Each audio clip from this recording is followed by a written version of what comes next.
Hey guys, welcome back to a new video. Today I wanted to talk about Torchlight Infinite, which is a new game that I've been playing for the past few days. Since POE 2 is delayed, I know a lot of us are looking for a new game, and I highly recommend you check out Torchlight Infinite. I know a lot of content creators are playing this as well, and overall I would say that this game is not as complicated as POE and it has a lower barrier of entry. Progression is pretty straightforward and set, and this includes the campaign as well as mapping as well.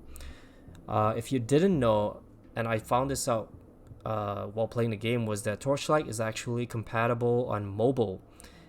This is huge for me because I'm not always in front of my computer and I'm outside, and it's surprisingly very compatible and it functions really well for an ARPG. The control optimization, the graphics, and even some of the more complicated mechanics like the trading house and all, which I'll talk about, is compatible on mobile. So I don't know how they did it, but they made it work.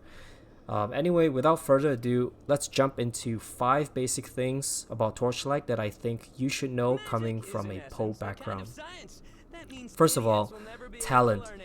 Talent is equivalent to the passive tree in POE, where you have minor nodes and major nodes. You have to unlock your minor nodes before you can get your major nodes. You start off on a basic talent tree is what they call it. You grab a bunch of nodes and you get enough points, you would then unlock your advanced talent trees, which are equivalent to like your ascendancies in POE. These are more specialized, and when you're starting out, I highly recommend that you follow a build guide, just because the game is skewed in such a way where certain builds are stronger than others. So if you want a smooth progression, I would highly recommend you follow a build guide. But even if you don't, as you can see, the talent tree is much less complicated than POE. You do not get overwhelmed by choices, and it's really easy to start with. Another important thing to note is that respecking points is free up till level 80. So feel free to just add points and remove points early on. Alright, the next thing I want to jump into is gearing and crafting. This is a whole long video I could go into, but a few things that I just want to talk about is for your items, it's very similar to POE, where you have 3 prefixes and 3 suffixes. And a lot of the mods are very similar to POE as well. So coming from POE, you should be very familiar with this whole system. Legendary items are equivalent to your unique items. They are these orange ones here. They usually have 1 or 2 unique mods that will define the item itself. For early progression of the campaign to your maps, gearing is pretty much just picking up whatever loot you find on the ground and then maybe crafting on 1 or 2 desired mods. Resistances are super important. Make sure you cap them.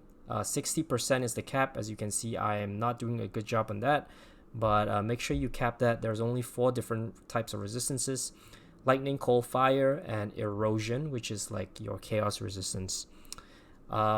And then really quick, I just want to show you crafting. It's very easy to craft. Let's just say I have this item right here.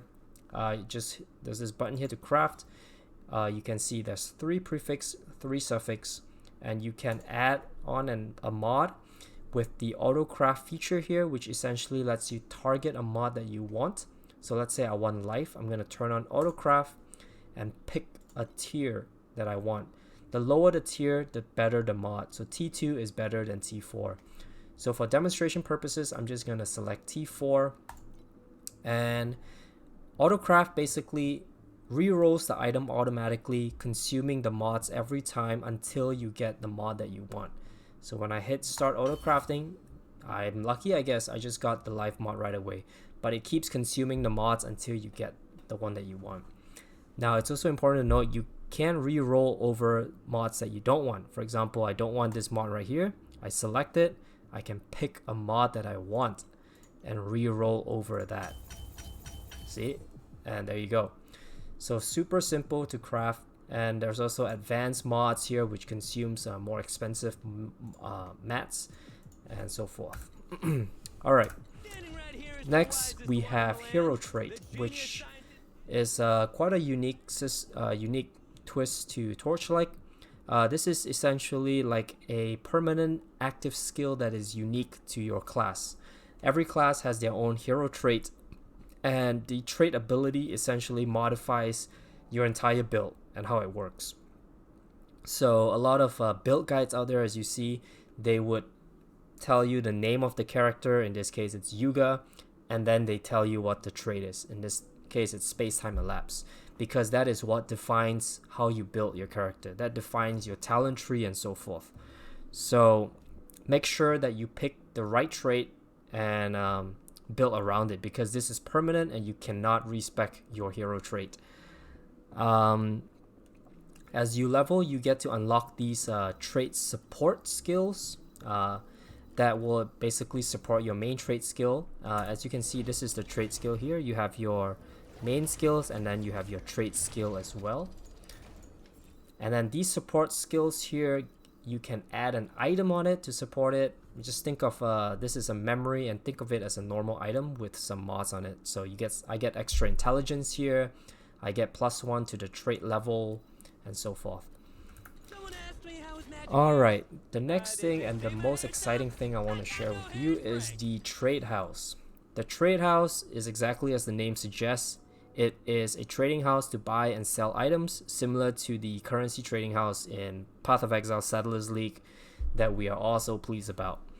Now, it is important to note, however, that in Torchlight, there is really only one main currency that people trade with, and that is this red ore right here called Flame Elementium.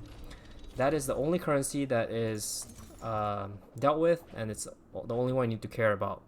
As you can see, if I want to just sell or buy any items, it is all listed in Flame Elementiums. Couple things that I just want to share with you regarding the trade house that's important early on. First of all is price checking. If you find an item off the ground, for example, I have this armor right here, there's a price check button up here, and if you click it, it'll tell you right away how much the item is worth and how many listings there are. So you can see here that the average price that I would probably list it for is about 7 to 8 FEs. There's a bunch of them at 9 and 10 and so forth. And same with rare items. If you want to price check a rare, you can select price check and then select the mods that you want. So let's say we want the 2 energy mods and the intelligence mod. You select price check and it'll tell you how much the price is right here.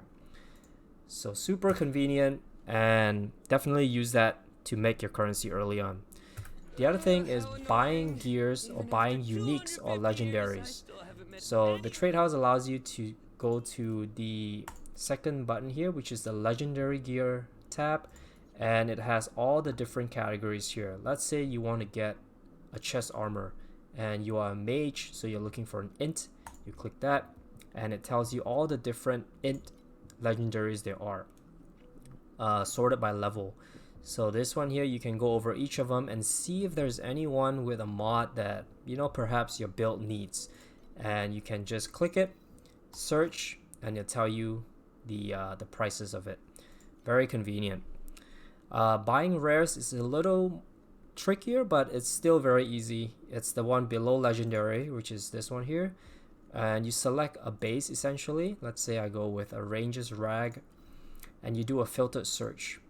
And then next thing you do is you can add on the mods that you want. For example, I want life. You set life, and then you add a life prefix on there. You can also add a percentage if you want that, and then you just select the value of it.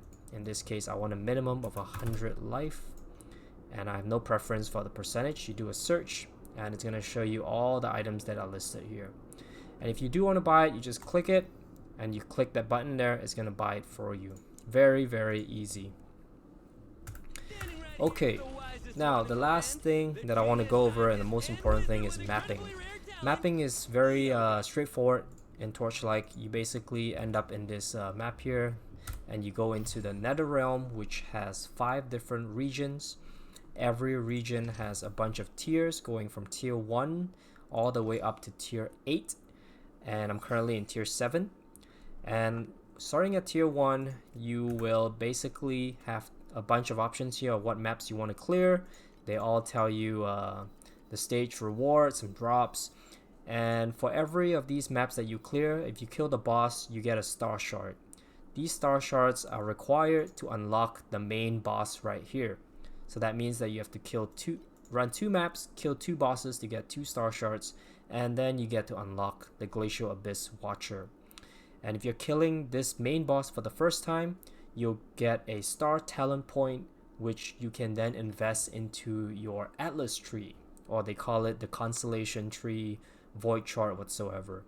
This is exactly like your Atlas tree in POE, where you get to pick what type of farming strategy you want and invest your points in them. So it's very important that you clear the boss for each of these regions for every single tier, because you get these star shards for each of them.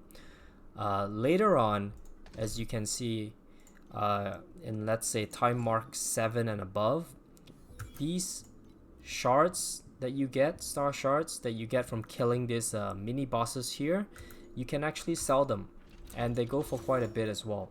So for example, I have these Steel Forge star shard from time mark 7. If I price check it, they go for about half a Flame Elementium. So if you need currency later on, you can definitely just farm these mini bosses and do not kill the main boss, but sell the star shard. That is an option as well. Alright, that is the main 5 things that I wanted to go over.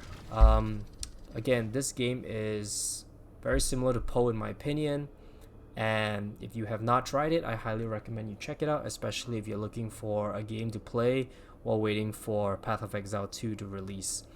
Let me know what your comments are or what your thoughts are in this game. If you like it, if you don't like it, and if you want to see any, if you have any questions around the game, and I'll try to answer them as much as I can. Thank you for watching.